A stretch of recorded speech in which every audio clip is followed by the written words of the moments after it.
பாரதிய ஜனதா கட்சியுடைய ஆட்சி பிரதமர் நரேந்திர மோடி 2017ஆம் ஆண்டு என்றைக்கு பிரதம அமைச்சராக வந்தாரோ அன்றையில் இருந்து ஒவ்வொரு சட்டமாக எடுத்து பார்த்தீர்களேயானால் அந்த சட்டங்களுக்கு பின்னாலே வஞ்சகம், சூது, சிறுபான்மை மக்களை பழிவாங்குகின்ற திட்டம் இவைகள் அனைத்தும் அந்த சட்டங்களிலே புதைந்திருக்கும். இந்த குடியுரிமை சட்டத்தை கொண்டு வந்தார்களே, ஏன் குடியுரிமை சட்டத்தை மோடி சர்க்கார் கொண்டு வந்தார்கள்? சிறுபான்மை மக்களான இஸ்லாமியர்களையும் கிறிஸ்தவர்களையும் மத்திய மதத்தை சார்ந்தவர்களையும் அச்சுறுத்துவதற்காக, அவர்களை இரண்டாம் தர குடிமக்களாக மாற்றுவதற்காகத்தான் இந்த குடியுரிமை திருத்த சட்டத்தை கொண்டு வந்தார்கள். வேளாண் திருத்த சட்டம் 3 சட்டங்களை கொண்டு வந்தார்கள். எத்தனை மாத காலம் பஞ்சாப், ஹரியானா போன்ற மாநிலங்களில் இருந்தவர்கள் தெருவிலே, சாலையிலே, டெல்லி மாநகரத்தை அடைத்துக் கொண்டு உண்ணாவிரதம் இருந்தார்கள். பல பேர் மாண்டார்கள் என்பது சோகமானார். இதனால யாருக்கு என்ன லாபம்? மும்பை திட்டத்தை கொண்டு வருவதாலேயும் இந்த டீலிமிட்டேஷன், இந்த மறுவரையறை, நாடாளுமன்ற தொகுதிகளை மறுவரை செய்வதன் மூலமாகவும் நிதி பங்கீட்டை குறைப்பதன் மூலமாகவும் என்ன உள்நோக்கம் இருக்கிறது என்பதைத்தான் நாட்டு மக்கள் தெரிந்து கொள்ள வேண்டும். இந்த திட்டங்கள் எல்லாம் அவர்களுடைய முழக்கமாக இருக்கிறது. ஒரே நாடு, ஒரே தேர்தல். இந்த ஒரே நாடு என்ன நாடு? அதற்கு என்ன பேரு? அது இந்து ராஷ்டிரம். அந்த ஒரே நாடை உருவாக்குவதற்கு என்ன கோட்பாடு? அது இந்துத்துவ கோட்பாடு. இந்துத்துவ கோட்பாடு என்ன? பழைய அந்த வர்ணாசிரம கோட்பாடு, பழைய அந்த வர்ணாசிரம ஏற்பாடு, 4 வகை பிரிவு என்கிற அந்த வர்ணாசிரம கோட்பாட்டை, ஆரிய தர்மத்தை மீண்டும் நிலைநிறுத்துவதற்காக, மீண்டும் புத்துயிர் கொடுத்து கொண்டு வருவதற்காக இன்றைய ஏற்பாடுகள் எல்லாம் இன்றைக்கு நடைபெற்றுக் கொண்டிருக்கிறது. என்றைக்கு சிவஞானி இயக்கம் தந்தை பெரியாரால் தோற்றுவிக்கப்பட்டதோ அன்றிலிருந்து இந்திய திரிக்கப்படுவதை, வழிகட்டாயமாக திரிக்கப்படுவதை எதிர்த்து கொண்டே வருகிறோம். 100 ஆண்டு கால போராட்டம் தமிழ்நாட்டில் இந்தியை அவர்கள் கொண்டு வரும்பொழுதெல்லாம் தமிழர்கள் ஆர்த்தெழுந்து இந்தியை தடுத்து நிறுத்துகின்ற மகத்தான சக்தியாக உருவாகிக் கொண்டே வருகிறார்கள்.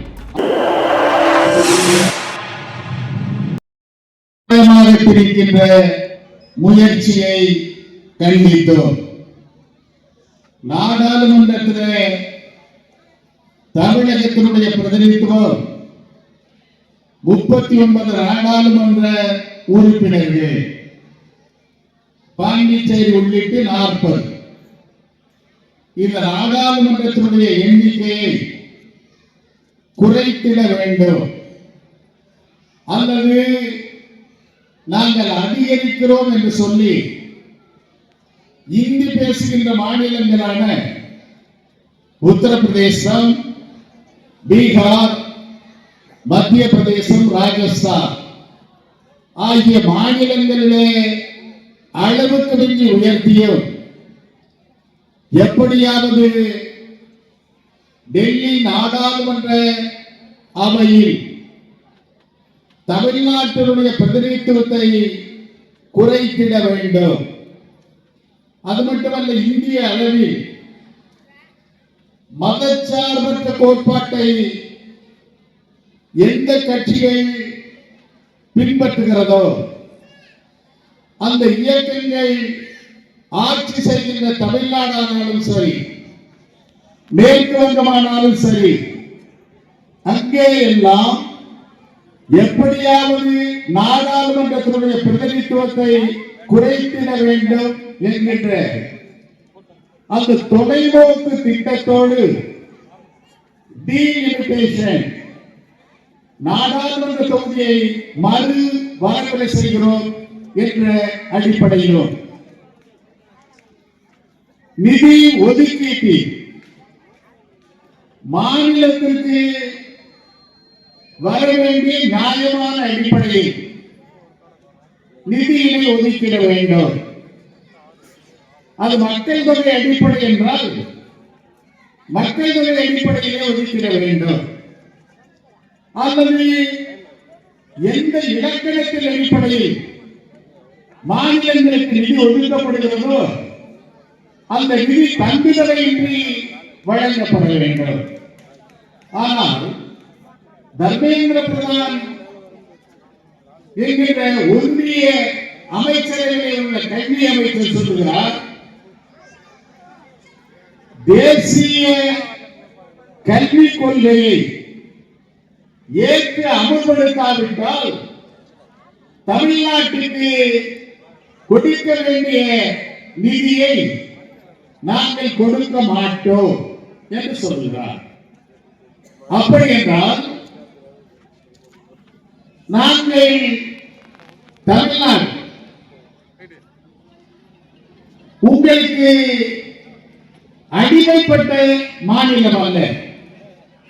நாடு விடுதலை பெற்ற பின்னாலே ஒரு கூட்டாட்சியாகத்தான் மாநிலங்கள் இணைந்த ஒன்றிய ஆட்சி டெல்லியில் நடைபெறுகிறது.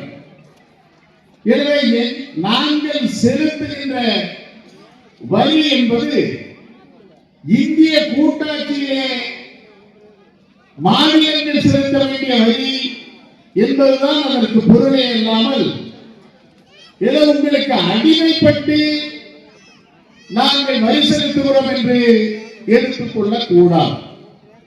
அப்படியானால் அந்த பொருளை நீங்கள் எடுத்துக் கொள்வீர்களானால் வரி உங்களுக்கு செலுத்த வேண்டிய கட்டாயம் எங்களுக்கு என்ன இருக்கிறது? அதைத்தான் நம்முடைய மாண்புமிகு திராவிட மாடல் ஆட்சியினுடைய முதல்வர் கேட்டார். நீங்கள் எங்களுக்கு வர வேண்டிய நிதி பங்கீட்டை சரியாக கொடுக்கவில்லை என்றால் நாங்கள் வரி செலுத்த வேண்டிய அவசியம் என்ன இருக்கிறது என்று கேட்டார். நம்முடைய இளம் தலைவர் இளைஞர் அணிக்கு வழிகாட்டுகின்ற சரியான தலைவராக இன்றைக்கு பரிணாம வளர்ச்சி பெற்றிருக்கின்ற நம்முடைய துணை முதல்வர் மிக தெளிவாக அவர்களுக்கு புரிகின்ற நிலையை சொன்னார். இது என்ன உங்கள் வீட்டு தனிப்பட்ட சொத்தையா நாங்கள் கேட்கிறோம். நாங்கள் செலுத்துகின்ற வழியில் எங்களுடைய பங்கை நீங்கள் கொடுத்தாக வேண்டும் என்று கேட்டார். இது ஒரு அரசாங்கம் மட்டும் கேட்க வேண்டும் என்று இல்லை, மாறாக எனக்கு முன்னாலே அமர்ந்திருக்கின்ற டாக்ஸ் பேயர்ஸ் யார் வழி செலுத்துகிறார்களோ அந்த குடிமகனுக்கே அந்த உரிமை உண்டு. தமிழ்நாட்டிலே இருக்கக்கூடிய குடிமக்களுக்கு நாங்கள் செலுத்துகின்ற வரி நீ தமிழ்நாட்டுடைய பங்கை கொடுக்க வேண்டும் என்பதற்காகத்தான் செலுத்துகிறோம். இல்லை என்றால் உனக்கு வரி கொடுக்க முடியாது என்று சொன்னால் உன்னால் என்ன செய்ய முடியும்? காரணம், இந்தியா என்பது ஒரு ஒன்றிணைந்த ஆட்சியோ நாடோ அல்ல. அதை பேரறிஞர் அண்ணா அவர்கள் 1963 ஆண்டு நாடாளுமன்றத்திலே பதிவு செய்திருக்கிறார். இந்தியா என்பது ஒரு நாடு அல்ல, மாறாக பல்வேறு தேசிய இனங்களை, பல்வேறு மொழி பேசுபவர்களை, பல்வேறு கலாச்சார பண்புகளை உடையவர்களை உள்ளடக்கிய ஒரு ஒன்றியமே அல்லாமல் இது ஒரு நாடு என்று எடுத்துக்கொள்ளக் கூடாது என்று பேரறிஞர் அண்ணா அவர்கள் அந்த 1963 ஆண்டு ராஜ்யசபையிலே பேசுகின்ற பொழுது மிக தெளிவாக பதிவு செய்திருக்கிறார்கள். அது மட்டுமல்ல, இந்தியாவிற்கு பொதுமொழி எப்படி இந்தி மொழியாக இருக்க முடியும்? முன்னாலே சட்டப்பேரவை உறுப்பினராக இருந்த என்னுடைய அன்பிற்குரிய சகோதரர் செந்தில் செல்வன் குறிப்பிட்டார். இந்திய அரசியல் சட்டத்தில் 8வது அட்டவணையில் 22 மொழிகள் பட்டியலிடப்பட்டிருக்கிறார். இந்த 22 மொழிகளையும் ஆட்சி மொழியாக ஆக்கினேன் எல்லோரும் திருப்தி அடைவார்கள். ஏன் இந்தியை மட்டும் ஆட்சி மொழியாக்க வேண்டும் என்று துடிக்கிறீர்கள்? இந்தியை ஆட்சி மொழியாக்கி அதன் மூலம் சமஸ்கிருதத்திற்கு ஒரு சிறப்பு இடத்தை கொடுத்து இந்தியை ஆட்சி மொழியாக்குவதன் மூலமாக மறைந்து போன ஆரிய கலாச்சாரத்தை மீண்டும் உயிர்ப்பிக்கின்ற பணியிலே இன்றைக்கு ஒன்றிய அரசு ஈடுபட்டுக் கொண்டிருக்கிறார். பாரதிய ஜனதா கட்சியினுடைய ஆட்சி என்பது அவர்களுக்கு கொள்கை அடிப்படையிலே ஆலோசனை சொல்வது யார்? ராஷ்டிரிய சுயம் சேவக் சங் என்கின்ற அந்த மதவாத அமைப்பு தான் இந்த பாரதிய ஜனதா கட்சியினுடைய ஆட்சியை இயக்கிக் கொண்டிருக்கிறது. அந்த ராஷ்டிரிய சுயம் சேவக் சங் நம்மளால் சாதாரணமாக சங் பரிவார் என்று சொல்கிறோம் இல்லையா? அந்த சங் பரிவார் தான் பாரதிய ஜனதா கட்சியினுடைய ஆட்சியை, நரேந்திர மோடி தலைமையிலே உள்ள ஒன்றிய ஆட்சியை இயக்கிக் கொண்டிருக்கிறது. அதனாலேதான் பாரதிய ஜனதா கட்சியினுடைய ஆட்சி பிரதமர் நரேந்திர மோடி 2017ஆம் ஆண்டு என்றைக்கு பிரதம அமைச்சராக வந்தாரோ அன்றையில் இருந்து ஒவ்வொரு சட்டமாக எடுத்து பார்த்தீர்களேயானால் அந்த சட்டங்களுக்கு பின்னாலே வஞ்சகம், சூது, சிறுபான்மை மக்களை பழிவாங்குகின்ற திட்டம் இவைகள் அனைத்தும் அந்த சட்டங்களிலே புதைந்திருக்கும், மறைவாக இருக்கும். இந்த குடியுரிமை சட்டத்தை கொண்டு வந்தார்களே, இந்திய அரசியல் சட்டத்திலே ஏன் குடியுரிமை சட்டத்தை மோடி சர்க்கார் கொண்டு வந்தார்கள்? இந்த சிறுபான்மை மக்களான இஸ்லாமியர்களையும் கிறிஸ்தவர்களையும் மற்ற மதத்தை சார்ந்தவர்களையும் அச்சுறுத்துவதற்காக, அவர்களை இரண்டாந்திர குடிமக்களாக மாற்றுவதற்காகத்தான் இந்த குடியுரிமை திருத்த சட்டத்தை கொண்டு வந்தார்கள். அடுத்து நம்முடைய அமைச்சர்கள் குறிப்பிட்டதை போல வேளாண் திருத்த சட்டம் 3 சட்டங்களை கொண்டு வந்தார்கள். அந்த 3 சட்டங்களை கொண்டு வருவதற்கு முன்னாலே நம்முடைய அமைச்சர்களே தெளிவாக சொன்னார்கள், எத்தனை மாத காலம் பஞ்சாப், ஹரியானா போன்ற மாநிலங்களில் இருந்தவர்கள் தெருவிலே, சாலையிலே, டெல்லி மாநகரத்தில் அடைத்துக் கொண்டு உண்ணாநோன்பு இருந்தார்கள், பல பேர் மாண்டார்கள் என்பது சோகவரலாறு. அதற்கு பின்னாலே கொண்டு வரப்பட்ட சட்டங்கள் விவசாயிகளுக்கு பயனளிக்கக்கூடிய சட்டங்களாக இருந்ததா? இல்லை. விவசாயிகள் என்ன கேட்டார்கள், என்ன கோரிக்கை வைத்தார்கள்? இடுபொருள் இடுபொருளின் விலை கூடிக்கொண்டே போகிறது. ஆனால் பயிர்களுடைய விளைச்சல் விலை குறைந்து கொண்டே போகிறது. எனவே இடைத்தரகர்களை அப்புறப்படுத்தி விவசாயிகளுக்கு கட்டுப்படியான விலை கொடுக்கு என்றுதான் கேட்டார்கள். அதற்கு அவர்கள் பல மாதங்கள் உண்ணாவிரதம் இருந்து பல உயிர்களை இழக்க வேண்டிய காலகட்டத்தை உருவாக்கிய ஆட்சி எந்த ஆட்சி? மத்தியிலே உள்ள மோடி ஆட்சிதான் என்பதை நீங்கள் மனதிலே வைத்துக் கொள்ள வேண்டும். அது மட்டுமல்ல, இன்றைக்கு மும்மொழித்த சட்டம் என்று எதற்காக கொண்டு வருகிறார்கள்? இதனால யாருக்கு என்ன லாபம்? மும்மொழி திட்டத்தை கொண்டு வருவதாலேயும் இந்த டீலிமிட்டேஷன், இந்த மறுவரையறை, நாடாளுமன்ற தொகுதிகளை மறுவரை செய்வதன் மூலமாகவும் நிதி பங்கீட்டை குறைப்பதன் மூலமாகவும் என்ன உள்நோக்கம் இருக்கிறது என்பதைத்தான் நாட்டு மக்கள் தெரிந்து கொள்ள வேண்டும். இந்த திட்டங்கள் எல்லாம் அவர்களுடைய முழக்கமாக இருக்கிறது. பாருங்கள், ஒரே நாடு ஒரே தேர்தல். இந்த ஒரே நாடு என்ன நாடு? அதற்கு என்ன பேரு? அது இந்து ராஷ்டிரம். அந்த ஒரே நாடை உருவாக்குவதற்கு என்ன கோட்பாடு? அது இந்துத்துவ கோட்பாடு. இந்துத்துவ கோட்பாடு என்ன? பழைய அந்த வர்ணாசிரம கோட்பாடு, பழைய அந்த வர்ணாசிரம ஏற்பாடு, 4 வகை பிரிவு என்கிற அந்த வர்ணாசிரம கோட்பாட்டை, ஆரிய தர்மத்தை மீண்டும் நிலைநிறுத்துவதற்காக, மீண்டும் புத்துயிர் கொடுத்து கொண்டு வருவதற்காக இன்றைய ஏற்பாடுகள் எல்லாம் இன்றைக்கு நடைபெற்றுக் கொண்டிருக்கிறது. இந்துத்துவ கோட்பாட்டு என்கின்ற பழைய ஆரிய தர்மம் மீண்டும் கொண்டு வரப்படுவதையானால் நாம் எல்லாம் சூத்திரர்களாக ஆக்கப்படுவோம். நமக்கு கல்வி மறுக்கப்படும். நம்மாலே படிக்க முடியாது, நம்மாலே ஒழுங்காக அந்த திருவழியாக நடந்து செல்ல முடியாது. இப்படிப்பட்ட பழைய நிலைமையை மீண்டும் உயிர்ப்பிப்பதற்காகத்தான் இன்றைக்கு இந்த திட்டங்களை படிப்படியாக நிறைவேற்றிக் கொண்டிருக்கிறார்கள். மும்மொழி திட்டத்தின் மூலமாக இந்தி புகுத்தப்படுவதையானால் நாம் 3 மொழிகளை படிக்க வேண்டும். தமிழ் படிக்க வேண்டும், தாய்மொழி. வெளியுலகத்தினருக்கு ஆங்கிலம் படிக்க வேண்டும். அவர்களுடைய மும்மொழி கொள்கையை ஏற்றுக்கொண்டால் வேறு ஹிந்தி படிக்க வேண்டும். ஆனால் இந்தியை தாய்மொழியாக கொண்ட பீகார் மாநிலம், ராஜஸ்தான் மாநிலம், உத்தரப்பிரதேச மாநிலம், மத்திய பிரதேசம், இங்கே எல்லாம் இந்தி மட்டும் படித்தால் போதும். எனவே இந்தியை மட்டும் அங்கே உள்ள குழந்தைகள் படித்துவிட்டு அவர்களை IAS, IPS போன்ற உயர்ந்த பதவிகளுக்கு செல்ல முடியும். ஆனால் நம்முடைய குழந்தைகள் 3 மொழியை படித்து தீர வேண்டிய கட்டாய சூழ்நிலையை உருவாக்குகிறார்கள். அதற்கு என்ன காரணம்? அதனுடைய உள்நோக்கம் என்ன?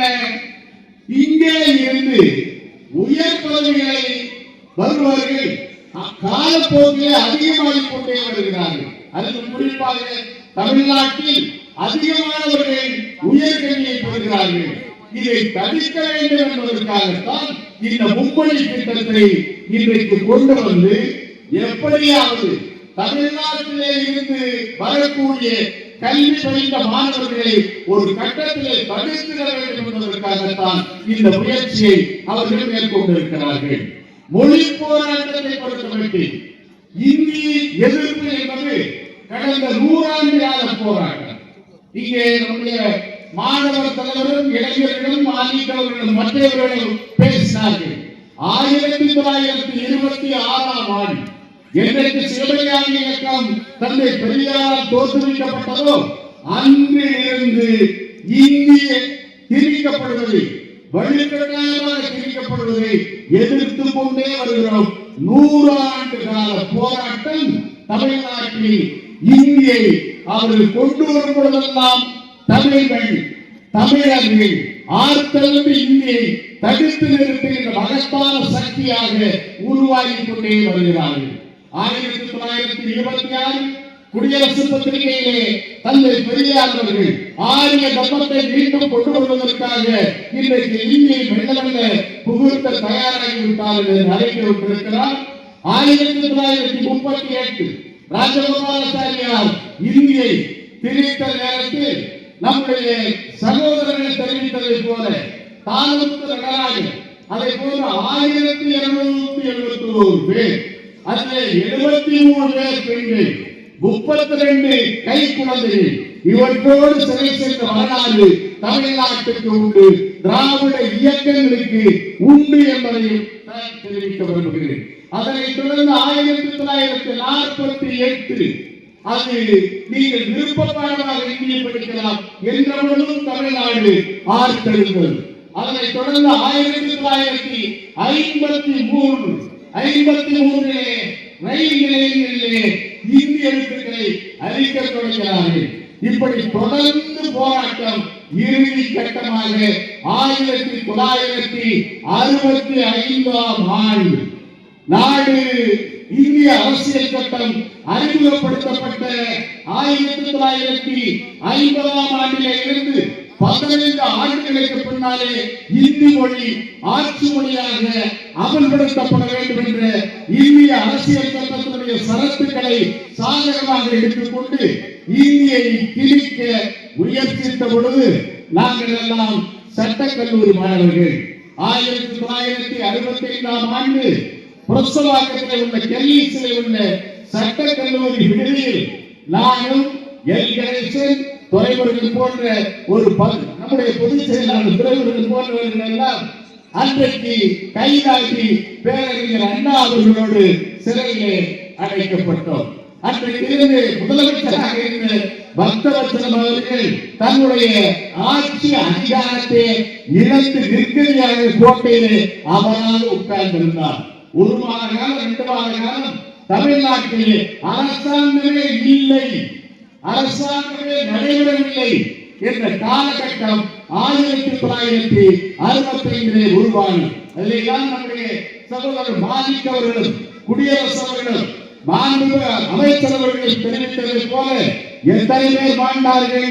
கீழப்பழுவூர் சின்னசாமி தன் உடலிலே மண்ணெண்ணை வார்த்துக் கொண்டு இந்தி ஒழிக தமிழ் வாழ்க என்று அன்றைக்கு மண்ணெண்ணை ஊற்றி கோரமான சாவுகளை மேற்கொண்டார்கள். 15 இளைஞர்கள் சிவகங்கை ராஜேந்திரன் மாணவன் துப்பாக்கி சூட்டிலே வாழ்ந்தார். விஷமருந்தி செத்தார்கள். உடனே பெற்றோர் வார்த்து கோரமான சாவுகளுக்கு தயாரானார்கள். அதற்கு என்ன காரணம்? மொழி என்பது எங்கள் உயிர், மொழி என்பது எங்கள் விழி. எனவே விழி போன பின்னாலே, எங்கள் உயிர் போன பின்னாலே நாங்கள் வாழ வேண்டிய அவசியமில்லை என்ற போர் குரல் இந்த தமிழ் மண்ணிலிருந்து கிளம்பிட்டு டெல்லி நடுநடுங்கியது. இந்தி மொழியை பற்றி பிரிப்பதை பற்றி இனி தமிழ்நாட்டிலே யாரும் பேச முடியாது. பேசினால் மிகப்பெரிய மக்கள் பூகம்பத்தை உருவாக்கி விடுவார்கள் என்ற எச்சரிக்கை 1965ஆம் ஆண்டு இந்த தமிழ் மண்ணிலே இருந்து உருவாக்கப்பட்ட வீர வரலாறு நமக்கு உண்டு. எனவே இந்தியை பொறுத்தவரை தொடர்ந்து எதிர்த்துக் கொண்டே வருகிறோம். அதுபோன்றுதான் இன்றைக்கு மும்மொழி திட்டம். நான் நடைமுறையாக கேட்டுக் கொள்கிறேன். AI உங்களுக்கு தெரியும், ஆர்டிபிஷியல் இன்டெலிஜென்ஸ், அதாவது செயற்கை நுண்ணறிவு. அதை வச்சு நம்ம இப்போ முன்னாலே எல்லாம் நாங்க மாவட்டத்தில் அந்த அறிக்கையில கண்கால் போட்டு தான் தலைவரோட பேசணும். எங்கேயாவது போய் உட்கார்ந்து போஸ்ட் ஆஃபீஸ்ல உட்கார்ந்து அங்க கண்கால் போட்டு நாங்க பேச வேண்டிய அவசியம். ஆனால் இன்னைக்கு என்ன நிலைமை? இன்னைக்கு நம்ம கைபேசி ஒன்று இருக்கு. இந்த செல்ல ஆஸ்திரேலியாவில் இருக்கக்கூடியவனோட பேசலாம், அமெரிக்காவில் இருக்கக்கூடியவனோட பேசலாம், அல்லது உலக பந்தியில் எங்க இருக்கக்கூடியவனோடு நாம் இந்த கைபேசியில பேசலாம். இன்னும் தெளிவாக சொன்னால் அங்கே இருக்கக்கூடியவருடைய உருவம், அங்க இருக்கிறவங்க நம்ம படத்துல பார்த்துட்டே பேசலாம். அவருடைய வாயை செய்து கையை செய்து அன்பு பரிமாற்றங்கள், அதனால் ஏற்படக்கூடிய முகபாகம், இவற்றையெல்லாம் பார்த்து கொண்டே பேசக்கூடிய அளவுக்கு அறிவு விஞ்ஞானம் இன்றைக்கு உச்சநிலை அடைந்திருக்கிறது. ஏன் இன்றைக்கு கூட நேற்றுக்கு முதல் நாள் வில்லியம்ஸ் என்ற இந்திய வரவேற்றாங்க ஒருவர் விண்வெளியிலே இருந்து 35,000 கிலோமீட்டர் வேகத்திலே செல்லக்கூடிய அந்த ராக்கெட்ல இருந்து போய் அங்க 150 நாளைக்கு மேலே அங்கே இருந்துட்டு திருப்பி பத்திரமா கடல்ல வந்து இறங்கி வீட்டுக்கு வந்தார். ஆக அறிவியல் முன்னேற்றம் என்பது, விஞ்ஞானம் என்பது இன்றைக்கு எங்கேயோ போயிருக்கு. அது மட்டுமல்ல, எந்த மொழியிலே நீங்க பேசினாலும், நீங்க எந்த மொழியில பேசினாலும் சரி, உடனடியாக கைபேசியில நமக்கு வேண்டிய மொழியில மொழிபெயர்த்து உடனடியாக கேட்பதற்கான வாய்ப்பு, வசதி, விஞ்ஞான ஆற்றல் எல்லாம் வந்த.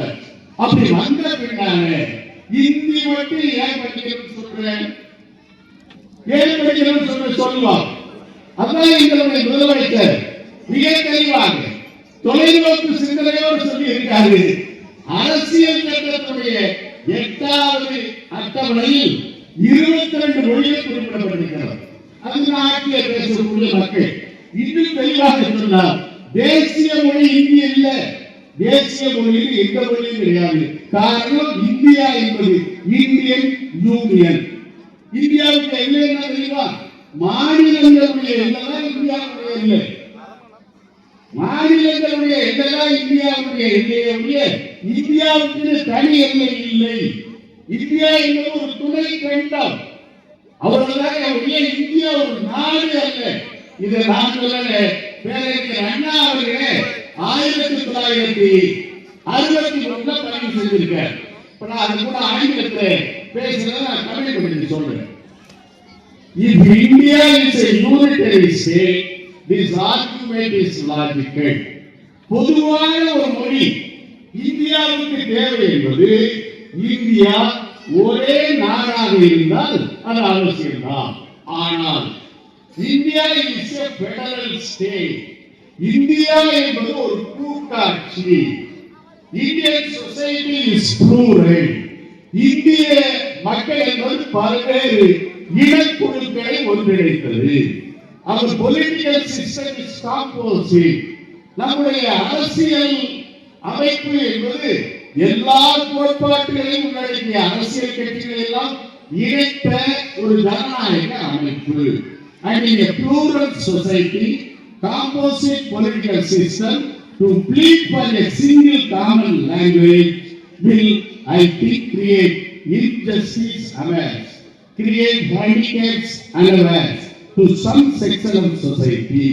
இந்த பல்வேறு இனக்குழுக்களும் பல்வேறு மொழி பேசக்கூடிய மக்கள் வாழக்கூடிய இந்த துணைக்கண்டத்தில் ஒரு மொழியை பொதுமொழி ஆக்குவது என்பது இயலாத ஒன்று என்பதை பேரறிஞர் அண்ணா அவர்கள் 1963ஆம் ஆண்டு டெல்லி நாடாளுமன்ற பேரவையிலே பதிவு செய்திருக்கிறார். அது மட்டும் இல்லை, India is not a country. India என்பது ஒரு நாடு அல்ல. India consists of various ethnic groups. India என்பது பல்வேறு இனக்குழுக்களை உள்ளடக்கியது. India consists of various language groups. India என்பது பல்வேறு மொழி பேசுபவர்களை உள்ளடக்கியது.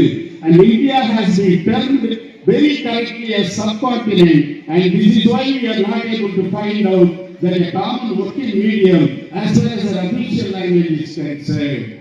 பல்வேறு இனக்குழுக்கள், பல்வேறு மொழி பேசுபவர்கள், பல்வேறு பண்பாட்டுக்கு சொந்தக்காரர்கள் வாழ்கின்ற இந்திய துணைக்கண்டத்தில் ஒரு பொது மொழியை உருவாக்க இயலாது. அதனால் தான் இந்த சிரமங்கள் எல்லாம் வருகிறது என்று அண்ணா அவர்கள் அன்றைக்கே தொலைநோக்கோடு பதிவு செய்திருக்கிறார்கள்.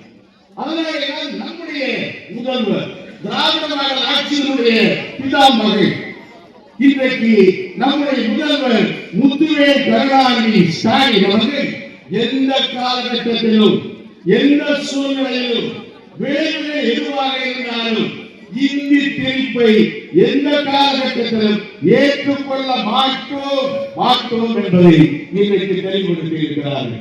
அதைத்தான் பேரறிஞர் அண்ணா அவர்கள் நாடாளுமன்றத்தில் அன்றைக்கே பதிவு செய்திருக்கிறார்கள்.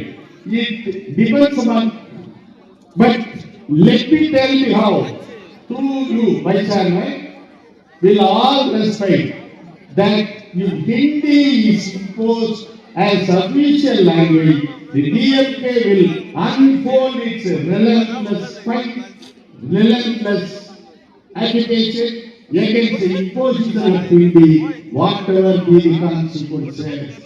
இந்தியை திணிக்கப்படுவேயானால், எங்களுடைய எதிர்ப்புகளை எல்லாம் இந்தி திணிக்கப்படுவேயானால், திராவிட முன்னேற்ற கழகத்தினுடைய தொய்வில்லாத தொடர் போராட்டம் எந்த காலகட்டத்திலும் விளைவுகளை பற்றி கவலைப்படாத ஒரு தொடர் போராட்டம் தமிழ் மண்ணிலே நடந்து கொண்டே இருக்கும் என்பதை அண்ணா அவர்கள் ஏற்கனவே பதிவு செய்திருக்கிறார்கள். அந்த கொள்கையினுடைய வாரிசாக இன்றைய திராவிட மாடல் ஆட்சியினுடைய முதல்வர் தெளிவாக குறிப்பிடுகிறார். விளைவுகளை பற்றி கவலை இல்லை, எங்கே இருந்தாலும் பரவாயில்லை, எங்கள் விழி போன்ற எங்கள் உயிர் போன்ற தமிழுக்கு ஆபத்து என்றால் ஆர்த்தெழுந்து போராடுவதற்கு தமிழ் இளைஞர்கள் தயார் என்பதை இன்றைக்கு நம்முடைய முதல்வர்கள் தெரிவித்துக் கொண்டிருக்கிறார்கள். அதற்கான வார்த்தைகளை உருவாக்குகின்ற பணியில் எங்களுடைய இளம் தலைவர் துணை முதல்வர் நம்முடைய உதயநிதி ஸ்டாலின் அவர்கள் சரியான வார்த்தைகளை உருவாக்க வேண்டும், சித்தாந்த வார்த்தைகளை உருவாக்க வேண்டும் என்பதற்காகத்தான் அவர்களுக்கெல்லாம் பாசறைகள் அமைத்து, அவர்களுக்கெல்லாம் சித்தாந்தங்களை போதித்து, அவர்களுக்கெல்லாம் கொள்கை வழிகளை தெரிவித்து இன்றைக்கு அருமையான இளைஞர்களை தயார் செய்து அந்த இளைஞர்களை இன்றைக்கு என்ன வீர ஆவேசமாக பேசுகிறார்கள். மொழி திணிக்கப்படுமையானால் எதற்கும் தயார் என்று தங்களுடைய தேக்குமர தேகங்களை தீர்ப்பதற்காக எதிர்த்து போராடுவதற்கு தயார் என்ற இளைஞர்களுடைய குரலை கேட்கின்ற நேரத்தில் உள்ளபடியே அது நம்முடைய இளைஞர்களுடைய செயலாளர் துணை முதலமைச்சருடைய மகத்தான சாதனை என்பதை யாராலும் மறைக்கவோ மறுக்கவோ இயலாது என்பதை திட்டவட்டமாக நான் தெரிவித்துக் கொள்ள கடமைப்பட்டிருக்கிறேன். அது மட்டுமல்ல, திராவிட முன்னேற்ற கழகத்தினுடைய ஆட்சி, திராவிட மாடல் ஆட்சியில் இன்றைக்கு என்ன குறை யாராலே சொல்ல முடியும்? இன்றைக்கு நிதி அறிக்கையை சமர்ப்பித்திருக்கிறார்கள். திராவிட மாடல் ஆட்சி எல்லோருக்கும் எல்லாம் என்பதுதான். ஆனால் மோடியுடைய ஆட்சி என்பது தீட்சித் பாரத், வாயில வராத சொற்கள். இதுல எத்தனை நாள் மனப்பாடம் வராத திட்டத்தில் போட்டு போட்டுறாங்க. அதை உச்சரிக்கவும் முடியல, விளங்கி தொழிலும் முடியல. அப்படி ஒரு திட்டம் தீட்சித் பாரத், வளர்ந்த பாரத். வளர்ந்த பாரதத்துல யாரா வளர்றாங்க? அந்தாணி, அப்பாடி, அத்தாணி இவங்கெல்லாம் வளர்ந்துட்டு இருக்காங்க. வளர்ந்த பாரதம் நாங்க எல்லோருக்கும் எல்லாம். முதலமைச்சராக உள்ள நம்முடைய முதலமைச்சர் திராவிட மாடல் ஆட்சியினுடைய பிதாமகன் எங்க போறாரு?